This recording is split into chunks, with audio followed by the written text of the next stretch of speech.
Hey, Jeff. Hey, Caitlin. Good to see you. Yeah, you too. I hear you have some ghost stories for me today. Oh, we have no shortage. And the sun's out, so I think we'll be all right. All right, let's go check them out.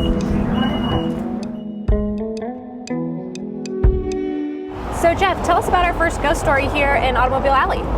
Well, Automobile Alley is packed with history, and they like to say that spirits and residuals and ghosts, all these different types of entities, stick around due to the energy of the past. Yeah. And since we had so much energy with all the different dealerships and the repair shops and the mechanics, apparently a lot of things have stuck around. So stories of phantoms lingering in some of the buildings. I was talking to the award shop over here. They said that they had an employee who wouldn't work after sundown. It's not, I got to be home at 7 for my kids or anything. It's like, once the sun is down, I'm gone, because I don't want to see these people walking around.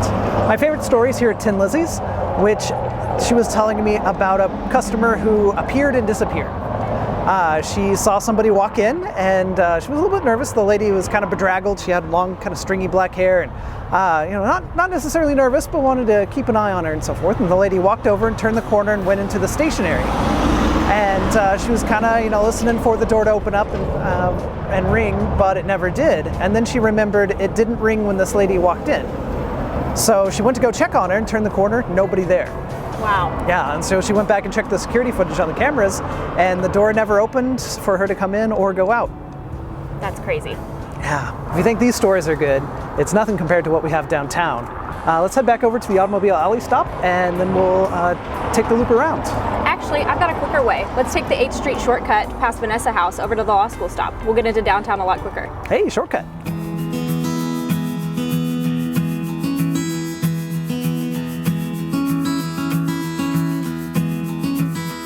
All right, that was quick. What do we do now?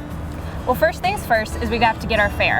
And the easiest way to do that is downloading the Token Transit app. You've got all of your streetcar and bus fares right on your phone.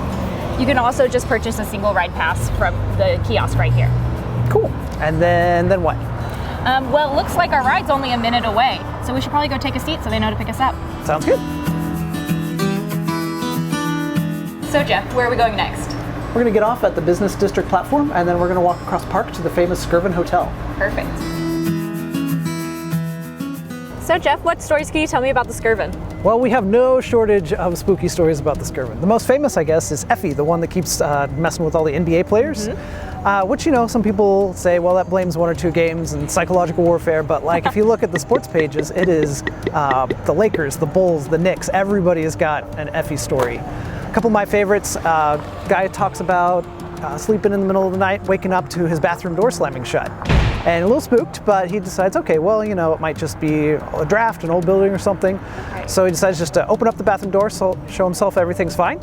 And when he goes open, he finds the bathroom light on and the entire bathtub completely filled with water just to the point of spilling over. Oh my goodness. Yeah.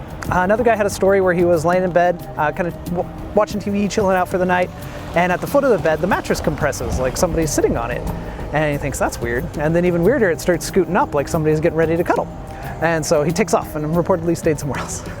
So all kinds of strange things. The legend is that was Mr. Skirvin's girlfriend. So she was a chambermaid here at the hotel, and he owned the hotel. Things were carrying on. Found out she was going to have a baby, and he said he couldn't be found out as an adulterer. It's going to ruin his station in Oklahoma City society. So he kind of kept her in a prison of luxury up on what used to be the top floor, that 10th floor there. First, she thought this was great, free room service. But after the baby came, he said, no, I'm going to keep you here where I can keep an eye on you. And she did not like this. So different versions of the story say that she was trying to swaddle up the baby and climb up onto the roof where she could get out through the back stairs.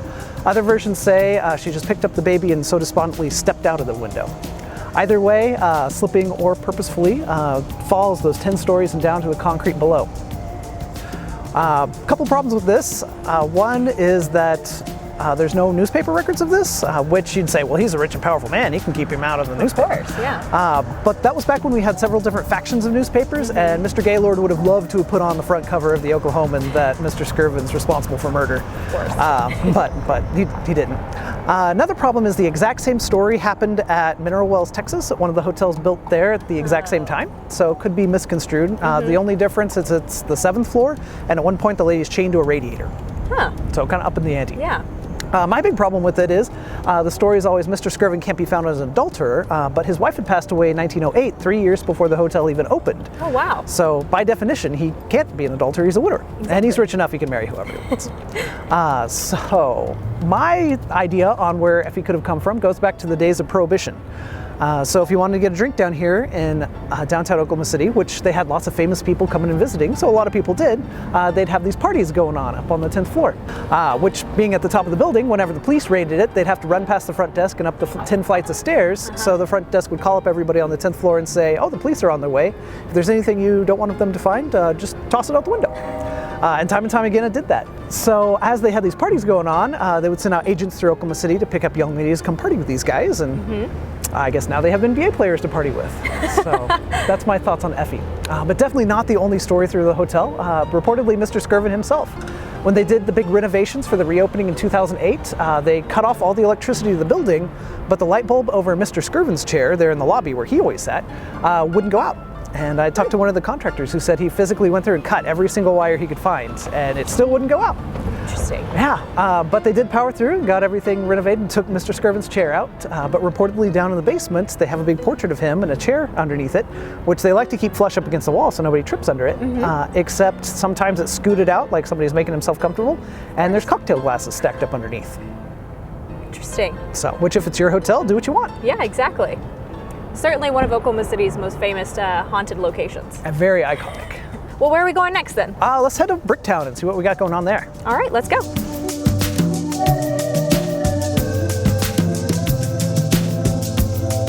Well, Jeff, we just got off at the Bricktown platform. What kind of spooky stories do you have for us here?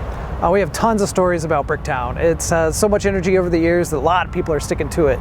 The most recent story I've heard is this one at Abuelo's.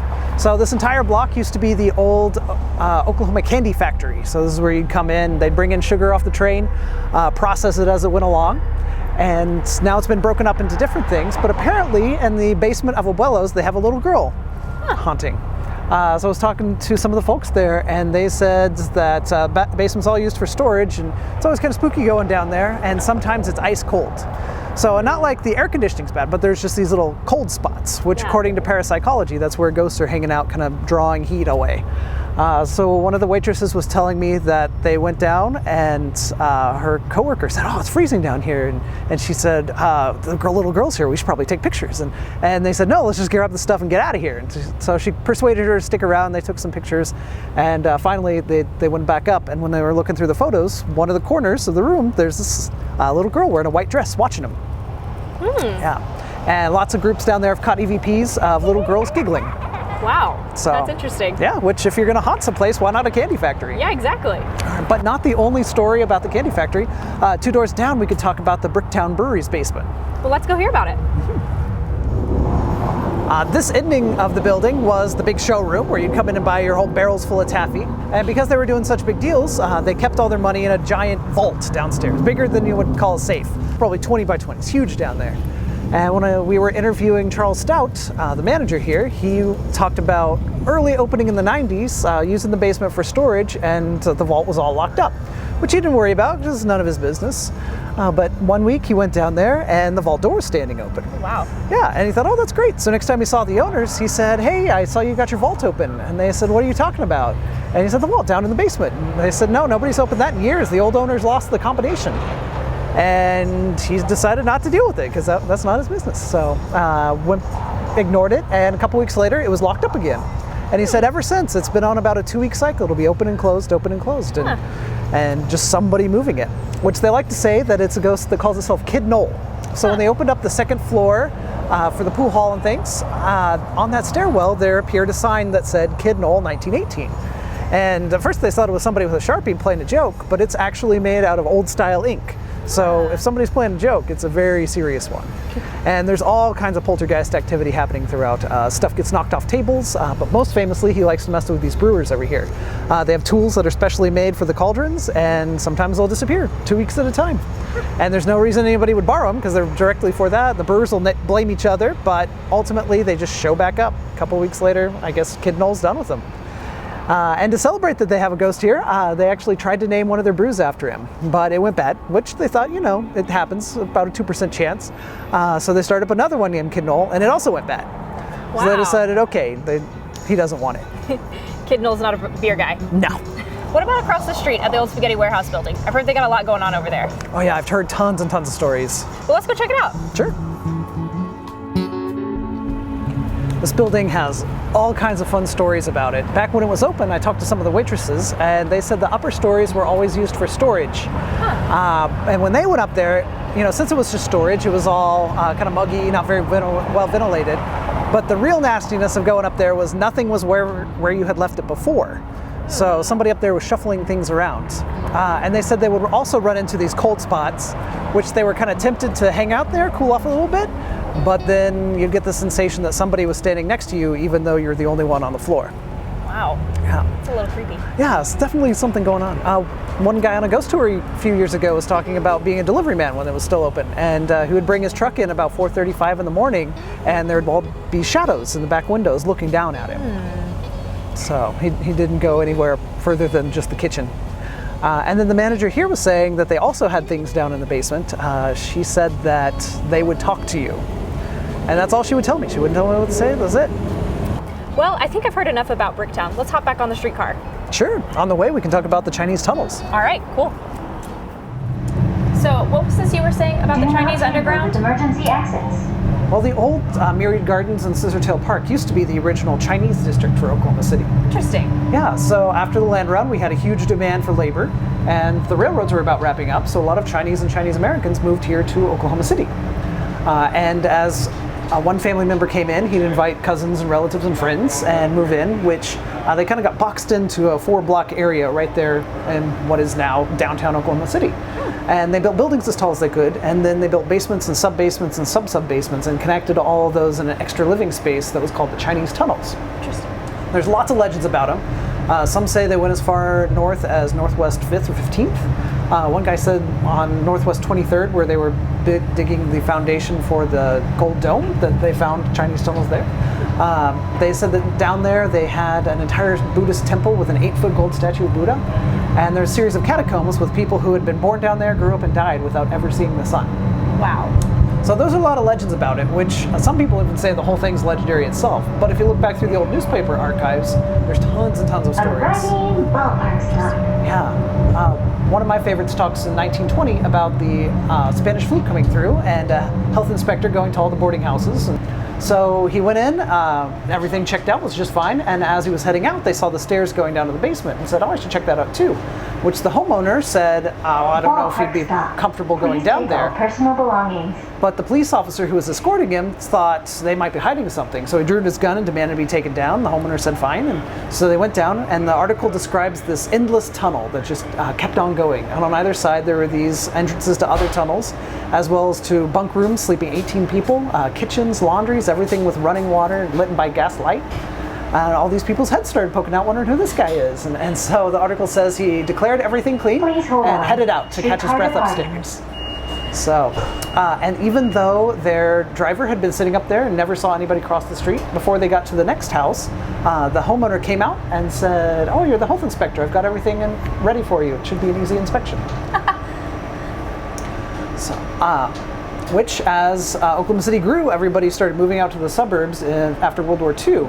And so all the jobs dried up, so people moved out too. A lot of vagrants kind of moved into the area, and they decided we're just going to bulldoze the entire thing, do this urban renewal called the Pay Plan, which was to clear everything out and build new, which is where we got the Myriad Garden. But unfortunately, a lot of city developers preferred to be out in Midwest City or up in Edmond and build there. So for a long time, it was kind of empty downtown. But still a lot of vivaciousness as things are coming up. And during that renovation, when they were bulldozing, they dug up old Chinese tunnels. And there's a really good article from the Oklahoman describing a team of workers uncovering this hand-carved stone staircase leading down to a big set of double wooden doors, the handles all lashed with leather. Santa Fe Hub. Interesting. Sponsored by Rural Sourcing. So when they opened it up, they saw this short hallway leading onto this kind of living area. On either side of the hallway, they had doorways that started 4 feet off the ground and then ran up to the ceiling, so you'd have to be walking upside down to make them work. And then in the big living area, they had all these papers on the walls covered with numbers. And they brought in the newspaper trying to figure out, is this some kind of wizard's lair or something? And of course, when the photos were Arriving published, Santa Fe hub stop. people who could read Chinese just said, well, that says come gamble here, right? So which teller windows start 4 feet off the ground and run up to the ceiling, and those are all the returns on your bets. If you see something suspicious, report it to streetcar personnel. Yeah, same thing you'll see at Remington Park, just underground in downtown Oklahoma City. Exactly. So kind of cool. Interesting. Yeah. Which, who knows, we might still have something down there. But in the meantime, we do have some interesting stories about Myriad Gardens. So what stories about Myriad Gardens do you have? Well, there was a lady who was telling me that on her first day, Please hold on. her boss came Streetcar in departing. and did all the onboarding you have to do. And then her coworkers came in and said, okay, listen, stuff's going to move around your office by itself. Don't worry about it. Those are just the ghosts. So, and yeah, she said, sure enough, like her pencil cup would turn itself over and the pencils would scatter in different directions. Sponsored by Riverwind Casino. Or over by the bookshelf, a book would slide out and just fall to the floor without anybody nearby. She said she never felt threatened or anything, just there are other people here too. Just casual ghosts? Yeah, absolutely. And then Gardner was saying that sometimes when he hadn't finished his work by the end of day, he'd come in the next morning and it'd be done for him. Arriving arena. That's convenient. Yeah, where do you get one of those ghosts? Exactly. Well, we just finished riding along, learning about all kinds of Oklahoma City history, and here we are finishing up at Oklahoma City's future. Thanks for sharing some ghost stories with me. Yeah, thanks for the ride on the streetcar. Where can I find out some more information? Yeah, you can learn more at okcstreetcar.com, or you can follow us on Facebook, Twitter, or Instagram at OKC Streetcar. Awesome, will do. All right, have a good one. You too.